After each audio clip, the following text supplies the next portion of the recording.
तो बच्चों आपने देखा होगा कि जैसे रात को किशमिश भिगा के रखते हैं तो सुबह क्या हो जाता है, वो फूल जाता है, ठीक है। तो उसमें कौन सी प्रोसेस होती है, तो उसमें प्रोसेस होती है ओस्मोसिस। तो आज हम ओस्मोसिस पढ़ने वाले हैं, ओस्मोटिक प्रेशर पढ़ने वाले हैं। नेक्स्ट कोलिगेटिव प्रॉपर्टी, इससे पहले मैंने 2 वीडियो में और आपको 2 कोलिगेटिव प्रॉपर्टी करवा दी थी। वैसे हमने 3 कर ली है, relative lowering of vapour pressure, elevation boiling point, depression in freezing point. आज हम बात करने वाले हैं ओस्मोटिक प्रेशर की, ठीक है। तो ध्यान से देखना, लास्ट तक समझ में आ जाएगा सारा। तो सबसे पहले हम बात करेंगे ओस्मोसिस। ओस्मोसिस का सिंपल सा एग्जांपल अभी मैंने क्या बताया कि रात को हम किशमिश भिगो के रखते हैं तो सुबह वो फूल जाता है, क्यों होता है? ओस्मोसिस की वजह से, ठीक है। अचार के अंदर क्या करते हैं, देखा होगा मम्मी ने आपके जब अचार बनाई होगी तो उसके अंदर क्या नमक डालते हैं। नमक डालने का रीजन क्या है कि वो प्रिजर्वेटिव की तरह काम करता है, लेकिन जब उसको हम उसमें डालते हैं तो उसके अंदर देखा होगा पानी छोड़ देता है वो, है ना। तो उसमें भी ओस्मोसिस होता है, तो वो भी हम आगे डिटेल से अभी देखने वाले हैं, तो बिल्कुल ध्यान से समझना। डेफिनेशन क्या आएगी पेपर में, अगर तुम्हें लिखना होगा तो ओस्मोसिस की डेफिनेशन क्या लिखोगे? Movement of water from low concentration of solute to high concentration of solute through semi permeable membrane. अब सेमी परमेबल मेम्ब्रेन क्या होता है, ध्यान से समझो। सबसे पहले बिल्कुल ध्यान से समझना, बहुत इंपॉर्टेंट चीज है, लाइन से सारी चीजें समझ में आएंगी। सबसे पहले समझना तुम्हें सेमी परमिएबल मेम्ब्रेन क्या होता है। सेमी परमिएबल मेम्ब्रेन, ठीक है। इसका मतलब ये है कि जिसके अंदर जो क्या करता है, अलाउ करता है, विच अलाउ ओनली, क्या अलाउ ओनली टू पास, क्या सॉल्वेंट मॉलिक्यूल, जो सिर्फ पानी के मॉलिक्यूल को, सॉल्वेंट के मॉलिक्यूल को क्या करने दे, पास होने दे अपने अंदर से। Do not allow, do not allow, solute को अलाउ करता नहीं है, सॉल्यूट को अलाउ नहीं करता वो पास होने के लिए, ठीक है। जिसको हम बोलते हैं मेम्ब्रेन। मेम्ब्रेन एक तरह की छोटी सी लेयर होती है, पतली सी लेयर होती है, ठीक है। जैसे जैसे हमारी जो सेल होती है, सेल या फिर किशमिश को समझो, किशमिश के ऊपर जो ऊपर की जो उसका छिलका होता है उसको मेम्ब्रेन समझ सकते हो। क्योंकि अगर हम मान के चलो किशमिश को हमने उसके अंदर रखा, पानी के अंदर, है ना, तो यहाँ पर क्या होगा, ध्यान से समझना ये एक बात को। इसके अंदर क्या होगा कि पानी बाहर से अंदर की तरफ जा रहा है, ठीक है। तो ये फूल जा रहा है, तो इसके ऊपर जो लेयर है ना, इसके ऊपर जो लेयर है, उस लेयर को बोलेंगे, जो उसकी छिलका उसको बोलेंगे सेमी परमियल मेम्ब्रेन। वो सिर्फ पानी को अंदर आने दे रहा है, ठीक है। तो ये चीज है। अब देखो यहाँ पर, ये सेमी परमियल मेम्ब्रेन जो है वो 2 तरह का होता है, एक नेचुरल होता है और एक होता है सिंथेटिक। नेचुरल भी होता है बेटा, और एक सिंथेटिक भी होता है, ठीक है। पेपर में पूछता है पहले, तो याद रखना। पिग ब्लैडर से बनता है, पिग ब्लैडर से बनता है एक तो नेचुरल वाला, जिसको बोलते हैं पार्चमेंट मेम्ब्रेन, पार्चमेंट मेम्ब्रेन बोलते हैं, पार्चमेंट मेम्ब्रेन बोलते हैं, ठीक है। और एक होता है आपका सिंथेटिक वाला होता है, वो सेलोफेन होता है, सेलोफेन, ठीक है। तो ये याद रखना है आपको, ये सिंथेटिक सेमी परमेबल मेम्ब्रेन है, ठीक है। अब देखो एक बात और, यहाँ बोल रहा है कि मूवमेंट वाटर की लो कंसंट्रेशन ऑफ सॉल्यूट से हाई कंसंट्रेशन ऑफ सॉल्यूट। अब एक चीज और समझना, मैं यहाँ पर इस तरह से डायग्राम बना रहा हूँ, वैसे ये डायग्राम बना हुआ है, इस डायग्राम को समझ लो। यहाँ पर जो ये और ये डायग्राम का मतलब क्या है, क्या मतलब है इसका? इसका मतलब ये है कि ये जो है ना यहाँ पे, ये जो यहाँ पे है, ये सॉल्वेंट को दिखा रहा है, किसको दिखा रहा है? सॉल्वेंट को। और ये दिखा रहा है सॉल्यूशन को। क्या मतलब है इसका? इसके अंदर सॉल्वेंट के मॉलिक्यूल है, पानी के ही मॉलिक्यूल है सारे। इसके अंदर, इस वाले के अंदर सॉल्यूशन है, मतलब कि सॉल्यूट भी है इसके अंदर और सॉल्वेंट दोनों है। तो पानी का जो होगा डायरेक्शन, इधर से इधर जाएगी कि इधर से इधर जाएगी। तो साफ साफ आंसर यहाँ लिखा हुआ है, हमने यहाँ लिखा है कि मूवमेंट जो होगी वाटर की, कहाँ से कहाँ होगी? From low concentration of solute to high concentration of सॉल्यूट। तो लो कंसंट्रेशन सॉल्यूट की कहाँ है? यहाँ पे है, क्योंकि यहाँ पे सॉल्वेंट ही सॉल्वेंट है, सॉल्यूट नहीं है, ठीक है। यहाँ पे सॉल्यूट की कंसंट्रेशन ज्यादा है, ठीक है। ये वाला तुम्हें दिख रहा है सॉल्यूट है, ठीक है, पिंक वाले सारे सॉल्वेंट है। तो ये जो सॉल्वेंट के मॉलिक्यूल है कहाँ से कहाँ जाएंगे? इधर जाएंगे, ठीक है। मैं समझाता हूँ यहाँ पे इस तरीके से करके, यहाँ से इस साइड जाएंगे, इधर से इस साइड, देखो दिख रहा है, यहाँ से जो पानी है इस साइड चला गया। ये बीच में लगा रखी है हमने सेमी परमिएबल मेम्ब्रेन, एसपीएम, मतलब कि सेमी परमिएबल मेम्ब्रेन, ठीक है भाई। तो ये एक बात याद रखना, सिंपल एक बात रखना कि पानी कहाँ जाएगा? जहाँ सॉल्यूट ज्यादा होगा, पानी वहां जाएगा, वहां जाएगा जहां सॉल्यूट ज्यादा होगा। एक सिंपल सी लाइन याद रखना है, जहां सॉल्यूट ज्यादा होगा वहां पानी जाएगा, ठीक है। अब सॉल्यूट ज्यादा इस साइड था तो पानी इधर चला गया। अब इस ध्यान से समझना, मैं तुम्हें एक चीज समझा रहा हूँ, ठीक है भाई। तो यहाँ पर ध्यान से देखो, मैंने 3 एग्जांपल लिए हुए हैं। 3 तरह के सॉल्यूशन है, हाइपोटोनिक सॉल्यूशन, हाइपरटोनिक सॉल्यूशन और आइसोटोनिक सॉल्यूशन। तीनों का मतलब क्या है, बिल्कुल ध्यान से समझना। तीनों में ही मैंने क्या ले रखा है? बीकर ले रखा है। बीकर के अंदर मैं पानी डालूंगा, पानी के अंदर एक मैं नमक की क्वांटिटी डालूंगा ज़्यादा, एक मैं नमक की क्वांटिटी बिल्कुल भी नहीं डालूंगा, ठीक है, ठीक है। और उसमें इसके बाद देखेंगे कि क्या होता है। अब देखो, पहले हम एग्जांपल समझते हैं हाइपरटोनिक सॉल्यूशन का। हाइपरटोनिक सॉल्यूशन वो सॉल्यूशन होता है जिसके अंदर जो सेल होती है वो स्वेल अप हो जाती है, फूल जाती है। क्या हो जाती है? स्वेल अप, फूल जाती है। मतलब रात को किशमिश भिगा के हम रखते, भिगाने के लिए हम रखते हैं, तो सुबह क्या हो जाएगी? वो फूल जाएगी, सिंपल सी बात है। तो ऐसा क्या होगा? तो बाहर जो है हमने इसमें ले रखा है नॉर्मल वाटर, सिंपल वाटर ले रखा है, सॉल्यूट इसमें नहीं है, क्योंकि पानी, हम सिर्फ पानी पानी है, नॉर्मल सॉल्वेंट है, ठीक है, पानी को सॉल्वेंट बोलते हैं, ठीक है। सिर्फ इसमें सॉल्वेंट ही है, पानी है, बाहर जो तुम्हें दिख रहा है ये जो दारू वारू नहीं है भाई, ध्यान रखना भाई, तुम सोचो, ठीक है। अब यहाँ पर ये जो हमने लिखा है, क्या ले रखा है? ये किशमिश है। अब समझना ध्यान से, किशमिश के अंदर क्या है? सॉल्यूट भरा हुआ है। किशमिश किशमिश के अंदर हवा तो नहीं है भाई, उसके अंदर सॉल्यूट भरा हुआ है। तुम यहाँ पे किशमिश भी समझ सकते हो, कोई सेल का एग्जांपल भी लेके समझ सकते हो। बुक के अंदर रेड ब्लड सेल का एग्जांपल दे रखा है, तो रेड ब्लड सेल ले लो या फिर किशमिश ले लो, हमें टॉपिक समझने से मतलब है, ठीक है। ये भी सेल की तरह ही है। तो यहाँ पर क्या होगा, समझना ध्यान से। यहाँ पर मैंने अभी क्या बताया था कि पानी कहाँ जाएगा? जहाँ पे क्या ज़्यादा होगा। देखो, अभी मैंने बताया था ना, इधर पानी वहाँ जाएगा जहाँ सॉल्यूट ज़्यादा होगा। अब इधर ध्यान से देखो कि पानी ज़्यादा कहाँ, पानी वहाँ जाएगा जहाँ सॉल्यूट सॉल्यूट ज़्यादा कहाँ है? किशमिश के अंदर सॉल्यूट भरा हुआ है, ठीक है। सॉलिड पार्टिकल है, सॉल्यूट भरा हुआ है, इसको इस तरह से समझो। तो पानी बाहर से अंदर की तरफ चला जाएगा, बाहर से जाएगा अंदर की तरफ, ऐसे।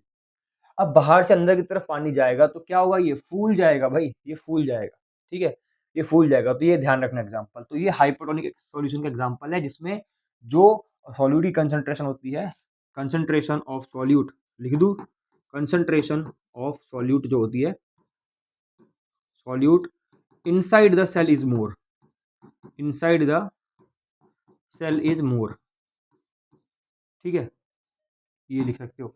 इसके अंदर क्या होगा? इसका उल्टा। इसके अंदर क्या होगा? इसका उल्टा। जैसे अगर मैंने, समझो, किशमिश फूल गई, तुम घर पे एग्जांपल कर सकते हो। क्या करो? उसमें 3-4 चम्मच क्या करो? उसमें नमक डाल दो, ठीक है, थोड़ा सा पानी लो, आधा गिलास के लगभग, उसमें 3-4 चम्मच नमक डाल दो। उसके अंदर क्या करो? अब जो पानी जो होगा, अब वो सॉल्ट वाला बन जाएगा। कैसा हो जाएगा बेटा? वो सॉल्टी वाटर बन जाएगा। मतलब अब बाहर सॉल्यूट ज्यादा हो गया, अब बाहर क्या हो गया? सॉल्यूट ज्यादा हो गया, क्योंकि नमक मिला दिया। अब क्या होगा? जो इसके अंदर जो पानी भरा हुआ है ना, वो भी बाहर निकल जाएगा। क्यों? क्योंकि पानी वहां जाएगा जहां सॉल्यूट ज्यादा होगा। सॉल्यूट ज्यादा कहाँ है? बाहर के साइड, क्योंकि हमने इसमें नमक मिला दिया है। तो बाहर के साइड पानी निकल जाएगा, जितना भी इसके अंदर पानी होगा ना किशमिश के अंदर, सारा बाहर निकल जाएगा। अब सारा पानी बाहर निकल गया तो क्या हो जाएगा? वो किशमिश सिकुड़ जाएगी, ठीक है। तो इसमें हो जाएगी श्रिंक, श्रिंक हो जाएगी सेल। सेल कैसे हो जाएगी? श्रिंक हो जाएगी, ठीक है। ऐसे एग्जांपल मैंने बच्चों को समझाता हूँ कि जैसे कि जो समुद्र होते हैं, समुद्र के अंदर जो सी वाटर होता है, सी वाटर जो होता है, अगर किसी को प्यास लग रही हो, समुद्र में गए तुम, है ना, अगर तुम समुद्र में गए, समुद्र में अगर तुम गए, ठीक है, जो भी करने, है ना, घूमने गए, वहाँ पे फंस गए किसी भी तरीके से, एग्जाम्पल है, समझ लो। तो वहाँ पर अगर तुम्हें प्यास लग रही है तो क्या करोगे? अगर वहाँ तुम्हें प्यास लगी और वहाँ पे अगर तुमने समुद्र का पानी पी लिया, तो समुद्र का पानी पीते ही क्या होगा? वहाँ पर जैसे ही तुमने पानी पिया, बॉडी के अंदर क्या चला गया? नमक चला गया, बहुत ज़्यादा नमक, मिनरल्स चले गए बहुत सारे, जो कि क्या है? बहुत ही ज़्यादा सॉल्यूट है ना, सॉल्यूट, क्योंकि नमक क्या है? एक्स्ट्रा का सॉल्यूट है। तो जैसे ही बॉडी में सॉल्यूट जाएगा तो हमारे सेल के अंदर जितने भी पानी की कंटेंट है वो सारा बाहर निकल जाएगा। क्यों? क्योंकि पानी कहाँ जाता है? जहाँ पे सॉल्यूट ज़्यादा होता है। जैसे ही हमारे बॉडी के अंदर सॉल्यूट वाला पानी जाएगा, क्या होगा? सेल के अंदर जितना भी हमारा पानी है ना, नॉर्मल वाला, जैसे ये वाला सेल है, उसके अंदर से सारा का सारा पानी बाहर निकल जाएगा। बॉडी, अगर तुम 1 गिलास पियोगे, 2 गिलास वॉशरूम करोगे, ठीक है? तो इसको बोलते हैं डिहाइड्रेशन। तो डिहाइड्रेशन के कारण इंसान मर जाता है समुद्र का पानी पीने से। जितनी देर में तुम प्यासे नहीं मरोगे ना, उससे ज़्यादा क्या हो जाएगा? टाटा बाय-बाय हो जाएगा, अगर तुमने क्या कर लिया? ये सी वाटर पी लिया तो उसको बोलते हैं डिहाइड्रेशन, ठीक है? तो कभी भी समुद्र का पानी नहीं पीना चाहिए, क्योंकि डिहाइड्रेशन हो जाएगा, सारा पानी बॉडी से क्या हो जाएगा? शरीर बाहर निकाल देगा, ठीक है? तो इस बात का ध्यान रखना। वहाँ पर इस टाइप के हम सॉल्यूशन क्या बोलेंगे? हाइपरटोनिक सॉल्यूशन बोलेंगे। इसको हम एक्सोस्मोसिस भी बोलते हैं, एक्सोस्मोसिस, ठीक है? इसको हम एंडोस्मोसिस भी कहते हैं, एंडोस्मोसिस, ठीक है ना भाई? तो ये बात ध्यान रखना। तो ये चीज़ें बहुत इंपॉर्टेंट है। इसके बाद ये दोनों ही मेनली पूछता है। आइसोटोनिक में क्या होता है कि जो कंसंट्रेशन जो होती है वो सॉल्यूट की इनसाइड और आउटसाइड दोनों में सेम होती है, ठीक है? सेम कंसंट्रेशन होती है, सेम कंसंट्रेशन क्या? Of solute, of solute inside and outside, inside and outside, ठीक है? सिंपल सी बात है, समझ में आ गया? ठीक है भाई। और इसमें कंसंट्रेशन जो सॉल्यूट की होती है outside the cell is more, लिख लेना, concentration solute outside the cell is more, इसमें लिख लेना, समझ में आ गया। तो यहाँ पर अच्छा एक एग्जांपल और देता हूँ, जैसे तुमने अभी खीरे का मौसम चल रहा है ना, तुमने खीरा खाया होगा, खीरा, हमने खीरे को काटा, ठीक है, ये खीरा समझ लो, खीरे को काटा हमने, खीरे को काटने के बाद उस पे जैसे ही नमक डालते हैं क्या होता है, सारा पानी बाहर, पानी छोड़ देता है। जब तक तुमने खीरे में सलाद में नमक नहीं डालोगे, जैसे ही नमक नहीं डालोगे जब तक, तब तक क्या होगा, पानी नहीं छोड़ेगा। जैसे ही तुमने नमक डाला उसके अंदर से पानी बाहर निकल जाएगा सारा। समझ में आ रहा है? कभी देख लेना करके। ऐसा क्यों होता है? वहाँ पर कौन सी प्रोसेस होती है? तो वहाँ पर ये प्रोसेस होती है, ये वाली।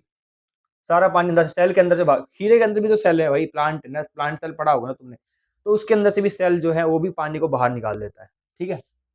ये वाला एग्जाम्पल है उसके अंदर, समझ में आ गया सभी को? क्योंकि जैसे ही तुमने उसमें नमक डाला तो बाहर सॉल्यूट की कंसंट्रेशन ज़्यादा होगी, अब पानी वहाँ जाएगा जहाँ सॉल्यूट ज़्यादा है, तो खीरे के अंदर वाला पानी कहता है भाई देख ऊपर सॉल्यूट आ चुका है खीरे के ऊपर, चल बाहर निकलते हैं, तो बाहर के साइड वो निकलता है, खीरे में से सारा पानी बाहर निकल जाता है। नेक्स्ट एग्जाम्पल, थर्ड एग्जाम्पल क्या है बेटा? थर्ड एग्जाम्पल है, तुमने जो जोक, जोक सुना होगा, लीच, ठीक है, लीच होते हैं कुछ, लीच की तरह चिपके होते हैं, पता होगा तुमसे, है ना, तो लीच होते हैं कुछ, जैसे कि लीच क्या होते हैं, जो कि चिपके हुए होते हैं, चिपकू टाइप इंसान जो होते हैं, ठीक है। तो लीच क्या करता है, चिपक जाएगा जब एक बार, सारा खून चूस लेगा, खून चूसने वाले लोग भी होते हैं बहुत सारे, है ना। तो लीच क्या कर, सारा खून चूस लेता है, लेकिन जैसे ही नमक डालते हैं उसके ऊपर क्या होगा, सारा का सारा वो मतलब छोड़ देता है, मर जाता है। वैसे छोड़ो, ऐसे खींचोगे तो नहीं होगा, लेकिन जैसे ही नमक डालेंगे मर जाएगा, और उसके अंदर से सारा का सारा जो लिक्विड भरा हुआ है ना, सारा बाहर निकल जाता है, मर जाता है वो। उसके अंदर भी कौन सी प्रोसेस होती है? यही प्रोसेस होती है। क्योंकि वहाँ पर भी क्या होता है, क्योंकि जैसे ही नमक डालोगे तो उसके अंदर जितना भी पानी की क्वांटिटी है ना, या फिर जो ब्लड उसने पिया है, पानी उसके अंदर जितना भी है, वो सारा बाहर छोड़ देता है, बाहर निकल जाता है, क्योंकि सॉल्यूट उसकी बॉडी पे डाल दिया तुमने, तो अंदर से सारा का सारा बाहर निकल जाता है, जैसे यहाँ पर हो रहा है वैसे ही। तो वो भी सिकुड़ जाएगा, सिंक हो जाएगा, मर जाएगा, अंदर सारे उसके काम करना बंद कर देंगे जितनी भी चीज़ें। समझ में आ गया? ठीक है भाई? तो ये सारे एग्जाम्पल तुम्हें पता होने चाहिए। एक प्रोसेस होती है एडेमा की, एडेमा की प्रोसेस होती है, एडेमा पूछता है बेटा पेपर में, एडेमा क्या होता है पता होना चाहिए तुमको। एडेमा पूछता है, 1 मिनट रुकना, मैं देख लेता हूँ यहाँ पे है कि नहीं। नहीं, नहीं यहाँ पे नहीं है, कोई बात नहीं। एडेमा देखो, एडेमा क्या होता है?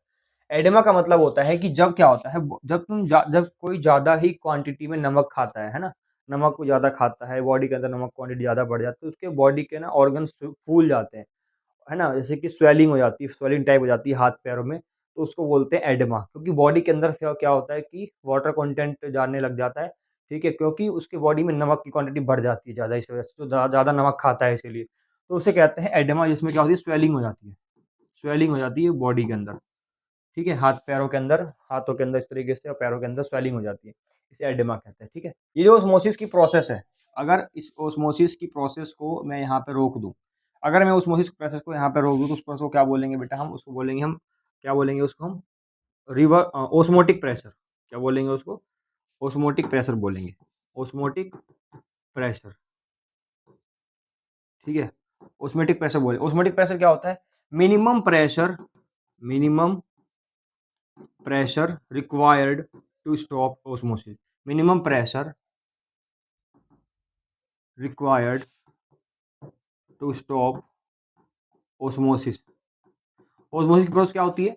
यहाँ से पानी इधर साइड जा रहा है, तो इस प्रोसेस को अगर मुझे रोकना हो, है ना, अगर मुझे इस प्रोसेस को रोकना हो, ठीक है, इस प्रोसेस को, ये वाली एग्जांपल समझ लो, तो अगर मैं यहाँ पे कुछ प्रेशर लगा लूँ, ठीक है, अगर मैं यहाँ प्रेशर लगाऊँ, तो इस प्रेशर, जैसे ही प्रेशर लगेगा तो ये वाला फ्लो है रुक जाएगा, ये वाला फ्लो जो इधर हो रहा है ना रुक जाएगा। तो मिनिमम प्रेशर इतना लगाऊं कि ये बस ये फ्लो रुक जाए, तो उसको बोलूंगा मैं ऑस्मोटिक प्रेशर। इसको रिप्रेजेंट किससे करते हैं भाई? इसको रिप्रेजेंट करते हैं, रिप्रेजेंटेड बाय पाई, पाई से रिप्रेजेंट करते हैं, ठीक है भाई, पाई से रिप्रेजेंट करते हैं इसको। और फॉर्मूला क्या बेटा? इसका फॉर्मूला है pi is equal to C R T, pi is equal to C R T, ठीक है, pi is equal to C R T. अब जो पाई है यहाँ पे, पाई का मतलब क्या? ऑस्मोटिक प्रेशर, ठीक। सी क्या है यहाँ पे? कंसंट्रेशन, सी क्या है यहाँ पे? कंसंट्रेशन। कंसंट्रेशन का मतलब क्या है? सिंपल सी बात है, मोलैरिटी की बात कर रहा है वो, मोलैरिटी, ठीक है। इसको मैं सी को N/V भी लिख सकता हूँ, number of moles per litre of solution, ठीक है। N/V। और यहाँ पे R क्या है भाई, T क्या है यहाँ पे, टेम्परेचर है ना, T टेम्परेचर है, T टेम्परेचर है। और R क्या है यहाँ पे, R क्या है बेटा, यहाँ पे R है गैस कांस्टेंट, R है गैस कांस्टेंट, ठीक है। और यहाँ पर एक चीज़ हमें पता होनी चाहिए, R की जो वैल्यू है, R की वैल्यू जो होती है क्या होती है, 8.314 जूल पर मोल पर केल्विन, ठीक है। एक R की वैल्यू होती है 0.83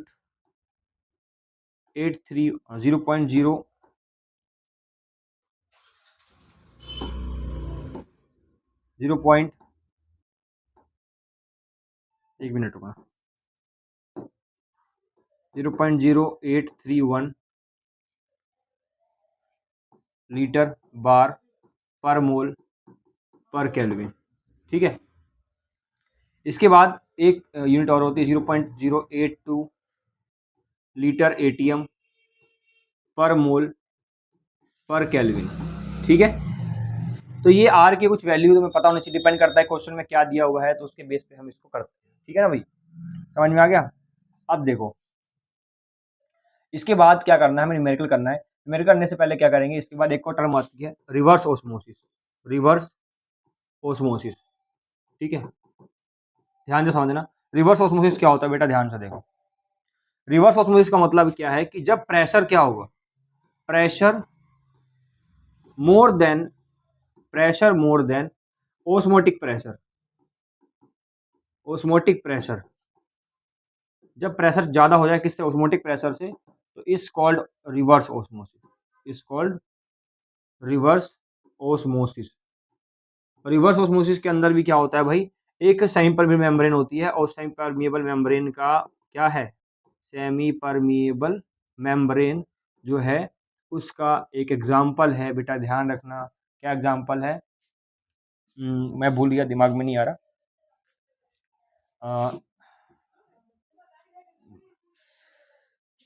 देख रहे हो दिमाग से निकल गया, एक बार देख चेक करने दो, एसीटेट करके था कोई, एक याद नहीं आ रहा भाई, कहाँ गया, यहाँ सेल्यूलोज एसीटेट, हाँ क्या एग्जाम्पल है, सेल्यूलोज, सेल्यूलोज एसीटेट, ठीक है भाई। तो ये एग्जाम्पल है जो कि रिवर्स ऑस्मोसिस, क्या मतलब है, रिवर्स ऑस्मोसिस में इस्तेमाल कहाँ करते हैं, डीसलाइनेशन ऑफ वाटर, डीसलाइनेशन, डीसलाइनेशन ऑफ वाटर में इस्तेमाल करते हैं, मतलब खारे पानी को प्योर करने के लिए, है ना। जब भी खारा पानी होता है उसको हमें साफ करना हो तो हम क्या इस्तेमाल करते हैं, आरओ का इस्तेमाल करते हैं।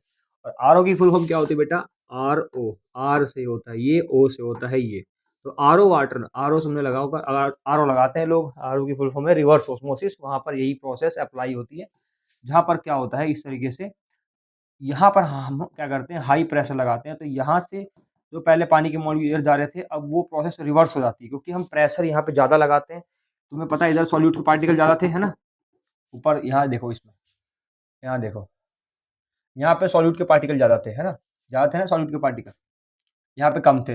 अब क्या होगा कि जब हम खारे पानी में सॉल्यूट ज़्यादा होगा, तो अब प्रेशर ज़्यादा लग जाएगा, जब यहाँ से बहुत प्रेशर लगेगा तो ये प्रोसेस रिवर्स हो जाएगी, अब पानी इधर से इधर जाएगा, इधर, ठीक है। तो सॉल्यूट सारा यहीं रह जाएगा, सारा का सारा पानी जो साफ होगा इधर चला जाएगा, ठीक है। तो गंदे पानी को, या कह लो कि जो सॉल्टी वाटर है, मिनरल वाला पानी है, सॉल्यूट वाला पानी है, उसको प्योर करने के लिए, साफ करने के लिए हम रिवर्स ऑस्मोसिस प्रोसेस का इस्तेमाल करते हैं, जिसमें कि सॉल्यूट सारा यहीं रह जाता है और सिर्फ वो सॉल्वेंट को पास करने देगा अपने अपने अंदर से, और यहाँ पे हम इस्तेमाल करते हैं रिवर्स ऑस्मोसिस का, ठीक है। यहाँ पे प्रेशर जो होता है वो ऑस्मोटिक प्रेशर से ज़्यादा लगता है, इसलिए इसको हम बोलते हैं रिवर्स ऑस्मोसिस, ठीक है।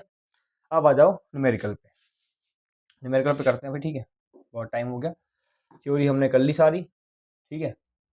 अब न्यूमेरिकल देखो ध्यान से, न्यूमेरिकल में क्या बोल रहा है, एक क्वेश्चन था, ये मैंने कराया नहीं था ना, कर लेना बाद में, ये देखो सीधा 1.12 calculate osmotic pressure in pascal, exact, इससे पहले ना एग्जाम्पल है शायद इसका, हाँ ये रहा, इसका एग्जाम्पल है, एग्जाम्पल कर लो ना, 200 सेंटीमीटर क्यूब एक्वा सॉल्यूशन, तुम्हें क्या दे रखा है, वॉल्यूम दे रखा है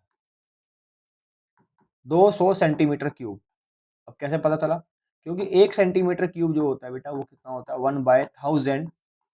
1/1000 लीटर होता है, तो 200 सेंटीमीटर क्यूब कितना हो जाएगा, तो 200 डिवाइड 1000 हो जाएगा, इसे काटोगे तो कितना आएगा 0.2, 2/10, 0.2 लीटर आ जाएगा, वॉल्यूम आ गया है ना, वॉल्यूम आ गया तुम्हारे पास 0.2 लीटर। ठीक, सिंपल सी बात है। आगे देखो क्या बोल रहा है, 1.6 ग्राम 26 ग्राम ऑफ प्रोटीन, मतलब कि दे रखा है तुमको, और क्या दे रखा है, ऑस्मोटिक प्रेशर दे रखा है हमको 2.57 10 की पावर -3 बार। ठीक है, तो पाई दे रखा है 2.57 इंटू 10 की पावर -3 बार। ठीक है, टेम्परेचर दे रखा है हमको कितना, 300 केल्विन। ठीक है, और क्या दे रखा है हमको, मास ऑफ सॉल्यूट दे रखा था हमको, मास ऑफ सॉल्यूट कितना दिया था, 1 पॉइंट कितना था भाई, 1.26 ग्राम। ठीक है, 1.26 ग्राम क्या है हमारे पास यहाँ पर सॉल्यूट है। ठीक है, तो बस हो गया हमारा काम। और इसके बाद आर की वैल्यू क्या लेंगे यहाँ पे, तो 0.083 लीटर। अब देखो मैंने यहाँ पर तुम्हें एक चीज़ समझाई है, यहाँ पे बार में बोल रहा है, तो लीटर बार पर मोल पर एटीएम, सॉरी पर केल्विन, पर मोल पर केल्विन। ठीक है, यहाँ पे मैंने अभी कराया ना, यहाँ पे कराया था हीरा, लीटर बार पर मोल पर केल्विन 0.0831। ठीक है, तो यही एग्जाम्पल में हमको यहाँ पर लेना है, 0.083 भी ले सकते हो, 831 भी ले सकते हो, कोई दिक्कत नहीं है। अब देखो यहाँ पर हमें फॉर्मूला लगाना है, मोलर मास कैलकुलेट करना है, बोल रहा है कैलकुलेट मोलर मास। ठीक है, तो यहाँ पर क्या करेंगे, यहाँ पे हम क्वेश्चन में इसको वैल्यू पुट करेंगे, तो फॉर्मूला है पाई इक्वल टू में सी आर टी, सी क्या है यहाँ पे, मोलरिटी। ठीक है, तो pi equal to mass upon में मोलर मास, फॉर्मूला लिख लो पहले बेसिक से, इंटू में क्या 1000 और नीचे वॉल्यूम। अगर लीटर में नीचे लिख रहे हो तो ऊपर 1000 मत लगाना है ना, तो हम लीटर में ले रहे हैं तो हम ऊपर 1000 नहीं लगाएंगे, तो हम सिंपल हम यहाँ पे क्या लिख लेंगे, 1 लिख लेंगे 1000 की जगह पे। नीचे लिख लेंगे वॉल्यूम किस में, वॉल्यूम इन लीटर। ठीक है, इंटू में आर इंटू में टी। अब इसकी वैल्यू को पुट कर लो, पाई कितना दिया बेटा हमको 2.57, 2.57 इंटू 10 की पावर -3 दिया हुआ है, और यहाँ पे मास कितना दिया हुआ है, 1 पॉइंट कहाँ गया, 1.26 मास दिया हुआ है, और मोलर मास हमको निकालना है, इंटू में 1, नीचे कितना वॉल्यूम 0.2 है, वॉल्यूम 0.2 लीटर, और आर की वैल्यू 0.083, और टेम्परेचर कितना है 300। ठीक, मोलर मास यहाँ आ जाएगा, ये यहाँ पे आ जाएगा, तो मोलर मास बराबर कितना आ जाएगा, ऊपर है 1.26 इंटू में ऊपर कितना है 0.083 इंटू में 300। ठीक है, और नीचे 2.57 इंटू 10 की पावर -3 इंटू में 0.2। ठीक है, सबको दिख रहा है ना, एक बार चेक कर लेता हूँ, एक मिनट रुको। हाँ ठीक है, अब देखो भाई, अब क्या करना है, अब इसको सॉल्व करना है हमको। ठीक है, हम अपना कैलकुलेटर निकालेंगे, अपना ब्रह्मास्त्र निकालेंगे, कहाँ गया हमारा कैलकुलेटर, कहाँ गया, इधर ही है तेरा। तो अब हम क्या करेंगे, इसको सॉल्व करते हैं ना, 1.26 इंटू 0.083 इंटू 300, ये आ गया 31.374, 31 पॉइंट, ठीक है 374। और यहाँ पर इसको हम कैसे सॉल्व कर सकते हैं, देखो ये जो तुम्हें एक चीज दिख रही होगी यहाँ पर, क्या ये जो तुम्हें दिख रहा है यहाँ पे, ये जो 2.57 है, और यहाँ पर इसको हम ऐसे भी लिख सकते हैं, जैसे कि मान लो 2/10 है ना यहाँ पे, तो ये जो 3 जीरो है इसकी, इसको हम क्या कर सकते हैं, इसके साथ हम इसको सॉल्व कर सकते हैं ना, जैसे कि इसकी तो 3 जीरो है यहाँ पे, तो यहाँ पर हम 3 जीरो अगर और लगा लें, ठीक है, या फिर इसको ऐसे कर सकते हो तुम कि इसका इसका जो 3 जीरो है इसको ऊपर भेज दो। ठीक है, इसकी 3 जीरो ऊपर भेज दो, इसका पॉइंट भी हटा के ऊपर भेज दो, तो ऊपर क्या आ जाएगा 1000 आ जाएगा, फिर इसका पॉइंट हटेगा तो ऊपर 10 आ जाएगा, और इसकी पॉइंट भी हटेगा तो ऊपर कितना आएगा बेटा 100 आ जाएगा। तो 3 और 3 6 जीरो आ जाएगी। तो अगर हम यहाँ पे 6 जीरो से मल्टीप्लाई कर दें, मतलब मल्टीप्लाई इंटू 6 जीरो, 1 2 3 4 5 6, तो ये आ गया हमारे पास कितना, ये हमारे पास इतना आ गया। अगर हम यहाँ पे 1000 3 4 5 6, और नीचे क्या बचेगा 257 इंटू में 2। ठीक है, तो अगर मैं इसको करूँ कैलकुलेशन, मुझे पता बड़ी आएगी, 374 और 3 जीरो, नीचे क्या 257, 7 दूनी 14, 5 दूनी 10 और 11, और 2 नी 4 5। तो अगर मैं इसको डिवाइड कर दूँ किससे, 514 से डिवाइड कर दूँ 514, तो कितना आएगा ये 61038, तो ये आएगा 61038 पॉइंट में 9 ग्राम पर मोल। ठीक है, ये हमारा मोलर मास है, यही आंसर है मेरे ख्याल से, यही करेक्ट आंसर है। ठीक है भाई, चेक कर लो क्या आ रहा है, 0 तो पाई निकालना है और 25 किलो मिलीग्राम K2, मतलब कि मास दे रखा है हमको 25 मिलीग्राम। अब 1 मिलीग्राम कितना होता है भाई, 10⁻³ ग्राम होता है।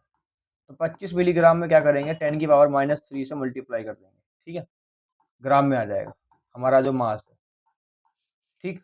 और क्या बोल रहा है आगे, आगे बोल रहा है कि 2 लीटर पानी है 25 डिग्री सेल्सियस पे, कंप्लीटली डिसोसिएट हो रहा है। तो वॉल्यूम कितना दे रखा है हमको, 2 लीटर दे रखा है, ठीक है, 2 लीटर हमको दे रखा है। और 25 डिग्री पे टेम्परेचर कितना दे रखा है हमको, 25 डिग्री सेल्सियस, ठीक है। और प्रेशर कितना दिया, और हमको दे रखा है ऑस्मोटिक प्रेशर निकालना है। तो हम जो पाई की वैल्यू, आर की वैल्यू क्या ले लेंगे यहाँ पे, नॉर्मल 0.0831, ठीक है, लीटर बार पर मोल पर केल्विन, ठीक है, ये वैल्यू हम ले लेंगे, ठीक है। नहीं, ये नहीं लेंगे, 0.082 वाले लेंगे, 0.082 लीटर एटीएम पर मोल पर केल्विन, क्योंकि हमने पिछले वाले में भी ऐसे ही हमने किया था, ठीक है। अब क्या करेंगे, यहाँ पर पाई इक्वल टू लगा देंगे CRT। सी का हम लगा देंगे फॉर्मूला, मास अपॉन में मोलर मास, मास अपॉन में मोलर मास, क्योंकि यहाँ पर बोल रहा है कंप्लीटली डिसोसिएट, इसने बोला है कंप्लीटली डिसोसिएट हो रहा है, कंप्लीटली डिसोसिएट। तो यहाँ पर जो डिसोसिएट क्या हो रहा है, यहाँ पे देखो K2SO4 डिसोसिएट हो रहा है। तो K2SO4 का डिसोसिएशन जब होगा तो क्या हो, कैसे होगा, तो K प्लस में होगा और SO4 माइनस में, 2 माइनस में होगा, है ना। 2 K है तो आगे 2 लग जाएगा, तो आगे 2 लगा हुआ है, यहाँ पे 1 है, तो I की वैल्यू कितनी हो गई भाई, 2 प्लस में 1, तो ये हो जाएगा I की वैल्यू 3। तो I की वैल्यू हमारे पास 3 आ जाएगी। तो I into mass upon molar mass, 1000 मत लेना क्योंकि ऊपर क्या लिखा हुआ है हमारे पास, लीटर में लिखा हुआ है, तो हम यहाँ पे 1 लिख लेंगे। नीचे वॉल्यूम लिखेंगे इन लीटर में, R इंटू में T, सिंपल सी बात है। पाई कितना दिया हुआ है हमको निकालना है, पाई की वैल्यू निकालनी है हमको। आई कितना दे रखा है हमें, आगे आई है 3, ठीक है। मास कितना दिया हुआ है, मास दिया हुआ है 25 इंटू 10⁻³ ठीक है। और नीचे कितना दे रखा है, ऊपर आर की वैल्यू है 0.082 और टेम्परेचर दे रखा कितना भाई हमको, 273 ऐड कर लो, कितना आएगा 297, हाँ 273, 25 में 273 आएगा, 5 और 3 298 आएगा भाई, ठीक, 298 आएगा। अब यहाँ पर मोलर मास कितना है, तो K2SO4 का मोलर मास निकालना है, सिंपल सी बात है। K2SO4 का मोलर मास हमें निकालना है, क्या आएगा भाई, K2SO4 तो 39 होता है इसका, 2 से गुणा कर देंगे, 32 होता है इसका, 16 इंटू में 4, तो ये आ जाएगा 71, ठीक है, नहीं 71 नहीं आएगा, 78 आएगा, 78 और 32 और 16 64, ठीक है। तो 8 2 10 4 14 हो गए, और 7 और 3 10, 16 और 1 17, 174 आएगा भाई, मोलर मास 174 आ गया। वॉल्यूम कितना दे रखा है लीटर में हमको, 2 लीटर दे रखा है, 2 से गुणा कर देंगे, ठीक है। अभी क्या करेंगे, ये जो 3 जीरो है अगर नीचे आएगी तो 10⁻³ बन जाएगा, मतलब कि 3 जीरो आ जाएगी नीचे, है ना। तो हम क्या करेंगे, इसको इस तरह से लिख लेंगे। अब इसको सॉल्व करेंगे मल्टीप्लाई करके, ठीक है। कैलकुलेटर गायब हो जाता है हमारा बार बार, कोई बात नहीं, हम दोबारा निकाल लेंगे। 3 इंटू 25, तो 25 से 75 हो गए, 75 और इसको गुणा कर दो, 75 इंटू में 0.082 इंटू में 298, कितना आ गया, ये आ गया 1832.7, ठीक है। अब उसके बाद 174 इंटू 2, है ना, 174 इंटू में 2 इंटू में कितना 1000, कितना आ गया, ये तो ज़्यादा आ गया, 3480000, तो पाई की वैल्यू कितनी आ जाएगी हमारी, तो 1832.7 डिवाइड 348, यही आया था ना अभी, 30 0.005, पता नहीं आंसर सही है गलत है, ठीक है, 0.005 ATM,